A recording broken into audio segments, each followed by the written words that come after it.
भारत और इंडिया में से क्या सही है।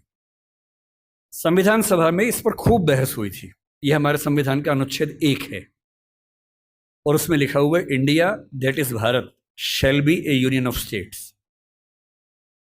बड़ी इंटरेस्टिंग बात है कि उस समय डिबेट थी कि भारत का नाम भारत रखें या इंडिया रखें। कुछ लोगों ने आर्यव्रत भी कहा, आर्यव्रत कहा, कुछ ने हिंदुस्तान कहा, सब नाम चले।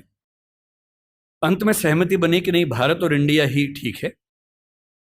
नेहरू जी ने खुल के तो नहीं, पर नेहरू जी के पर्सपेक्टिव से जो बात वहां पर ज्यादा आई वो ये थी कि हमारे संविधान के बनने की प्रक्रिया में जो बहुत सारे एक्ट थे जो अंग्रेजों ने बनाए थे, जैसे इंडिया इंडिपेंडेंस एक्ट 1947 का है, 1935 का एक्ट था, उन सब में इंडिया का इस्तेमाल था।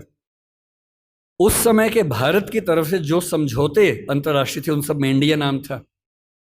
पश्चिम की दुनिया हमें इंडिया के नाम से जानती थी, अमेरिका हो, फ्रांस हो, कोई भी हो, सब इंडिया जानते थे।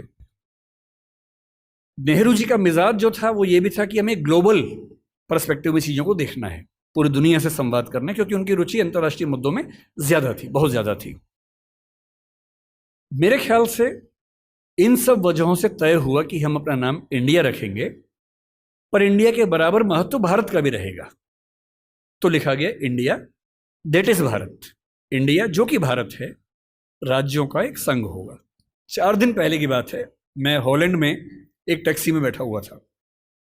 इंटरेस्टिंग बात सोच के देखिए, टैक्सी का ड्राइवर मोरक्को का रहने वाला था। उसको जैसे ही पता लगा मैं भारत से हूं, उसने मुझसे यही सवाल पूछा। उसने कहा कि यू आर फ्रॉम इंडिया? मैंने कहा yes. We are listing to a debate India और Bharat, what do you think? मैं बड़ा चकित कि ये मोरक्को का आदमी हॉलैंड में रहता है, इसके मन में ये सवाल आ रहा है। तो मैंने कहा कि ये तो राजनीतिक कारणों से हुआ है, लेकिन बात अपने आप में सही है। मैंने कहा जैसे बॉम्बे मुंबई हुआ, मुझे खुशी हुई, क्योंकि मुंबई की आबादी के लिए मुंबई में जो मजा है वो बॉम्बे में नहीं है। बॉम्बे तो अंग्रेजों ने नाम दिया था। कोलकाता को कैलकाटा अंग्रेजों ने किया, तो बंगाल के लोगों ने कोलकाता कर दिया उसको।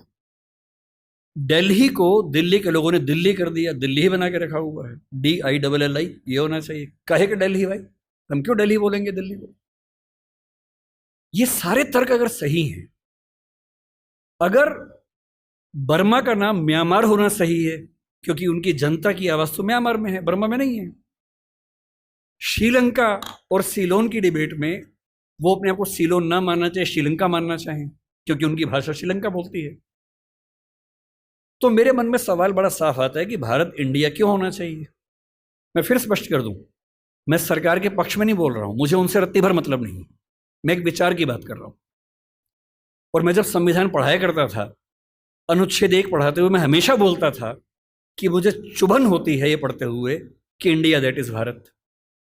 दोनों ही लिखने थे तो भारत दैट इज इंडिया कर देते।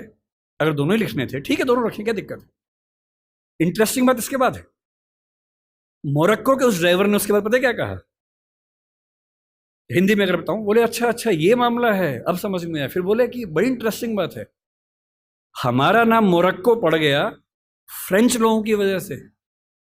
मोरक्को के लोग मोरक्को को मगरिब बोलते हैं। और जब मैं सऊदी अरबिया गया, सऊदी अरब के लोगों ने मुझसे पूछा कहां से आए हो, मैंने कहा मोरक्को। उन्होंने इस भाव से देखा कि मैं पागल हूं, बोले नहीं, मगरिब से आए हो। अगर मगरिब की आबादी खुद को मगरिब कह के खुश है, तो उसे फ्रेंच लोगों की वजह से मोरक्को क्यों कहा जाए? इंडिया शब्द वेस्ट ने दिया और बुरे भाव से दिया।